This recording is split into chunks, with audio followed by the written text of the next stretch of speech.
Zoomi's prayers adjacent to evil, glittering, lithe, cunning, cold, smooth, poisonous, surely sent upon us a serpent rare, and wide his adjacency to Eden, down from his own throne, King of angels. For Eden means a place of pleasure, and this was promised by the thing, and by you.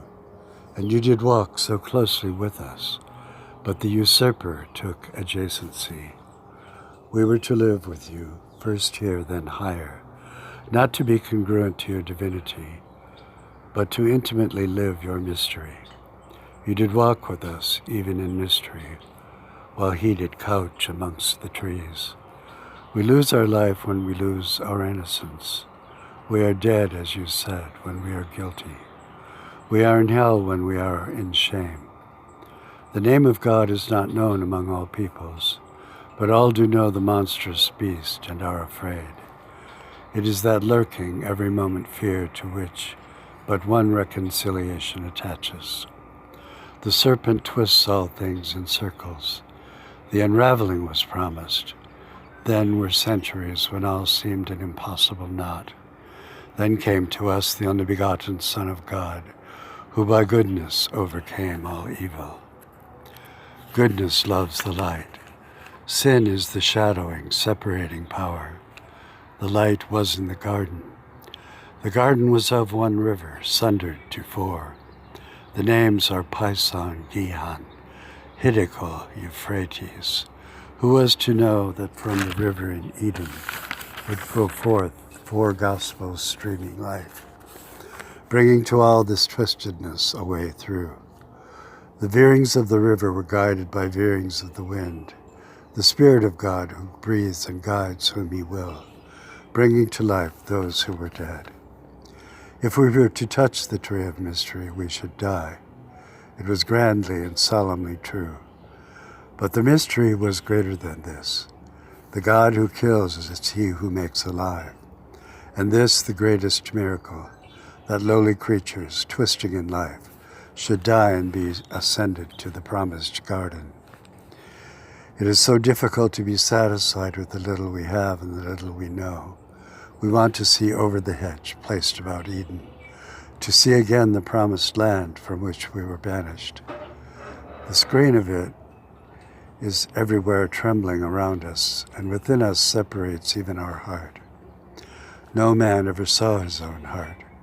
It was known to you that we are always alone within ourselves, for man is incomplete. How then propose to meet this loneliness? A deep sleep was placed upon him, and a rib drawn out to make a blessed companion. This also comes forth from the Lord, who is wonderful in counsel, and your wisdom great. We have never penetrated the inward poetry and apocalyptic meaning of the events of our days. The earth is full of signs, the heavens with tokens, all life a witness and confirmation of you.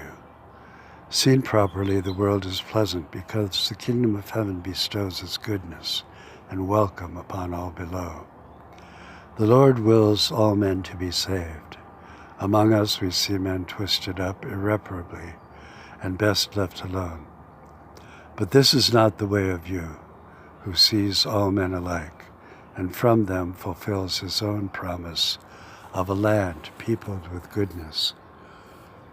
Anything good will recognize the Prince of it and come to worship you. Yours to lift these souls into the light and to gird us with the every strength of God. They and we grow together with the harvest, until the harvest. History confirms the sublime teaching that whatever is true may have a small beginning, but it must overturn. Turn, turn, turn until all hindrances are leveled with the dust. Thus and thus God's kingdom comes, and your will is done on earth as it is in heaven. The earth is warmed by the summer light of heaven. Your kingdom is the eternal mystery, as surely as it is the eternal revelation. The kingdom is not only penetrating and gradual, it is silent in its mystery. It is the leaven of all increase on earth. Making no noise, it works quietly. The kingdom of heaven comes not with observation. As for us who have the divine treasure, we are not to keep it to ourselves. All kingdoms are taken hold of by Christ, who transforms them to his own excellence. In us you have undertaken to deal with every part, section, phase, and issue of our being. What work is left undone is filled to overflowing by your Spirit indwelling in us, consoling, guiding, praying to the Father for us in groanings, which are our unarticulated longings.